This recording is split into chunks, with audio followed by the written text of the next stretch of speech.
you talk about a roller coaster, Martin, and the whole tournament from that opening defeat against Saudi Arabia to where you are now, and this game which took you one way, took you to feelings of elation. I imagine the trophy was there finally for you. The trophy that seems to mean so much to Argentina supporters, perhaps more than many nations can understand.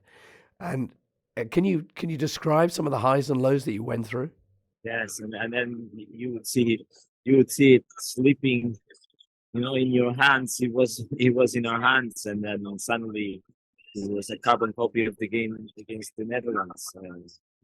From, from from almost being there to starting all over again. And I think honestly, Mbappe is great. What to say about Mbappe? But Argentina today had played so well, and suddenly there were 2-1, suddenly 2-2, and then the extra time again happened. It's so strange to see Argentina winning 3-2. So 5 minutes to go. I can't even remember now. And then again, starting all over again. I think this is a team made of warriors. And it reminds me a little bit of this Die Hard, the movie. We finished, without shoes, with with glass stuck in our feet, and that was the way to finish today. I mean, in that last save by the team, could have been goal for Argentina in the counter attack, but that last save told me Mbappe won't be there to kick 5 penalties. Yeah, there's only one Mbappe, so it's going to be one penalty and then 4 more from other players. So in that moment, I really felt confident. It was the first time really after halftime that I felt so confident. The rest was I don't know. I really don't know how to explain this game, because it could have been what the greatest game, the greatest final of this century for sure. And I don't know. I don't know if it was the greatest final than this in terms of emotion. Most of the performances, some of the players were.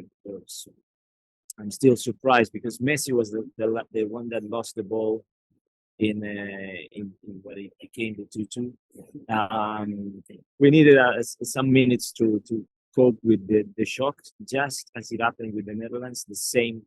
Let's get back, and then Argentina started the game to control the game. But one of the main differences, and we've seen so many times, the emotions affecting Messi, and in this case, the emotions with Messi, the leader, emerged in those moments. I think it was amazing. From the very beginning, the pressure of not losing for 36 games, then losing against Saudi Arabia, probably the best game and possible, or the only possible game to lose in a World Cup, because it was the first one, and it allowed Argentina again to, even by suffering in the second against Mexico, to start over, reset, and go back. And the fans in the streets, not just in Buenos Aires, in every little town, in the main cities, they were celebrating as if it was a World Cup won, even if it was the round of 16 or the quarterfinals. So there was something big happening, and so many people came here. We have a 100% inflation in Argentina, annual inflation so far. And many people came here without a ticket, trying to find a ticket, because it was their dream to be close with this team. I think it's beyond the passion for football. Hello there. If you've enjoyed this video, why not subscribe to this channel? The Totally Football Show podcast is available 3 times a week, bringing you all the football news you could reasonably be expected to care about. We've got views, we've got stats, we've got analysis, we've got some of the best football writers around, and the whole thing is absolutely free. So have a listen on Spotify or Apple Podcasts or all the usual places by clicking on the link below.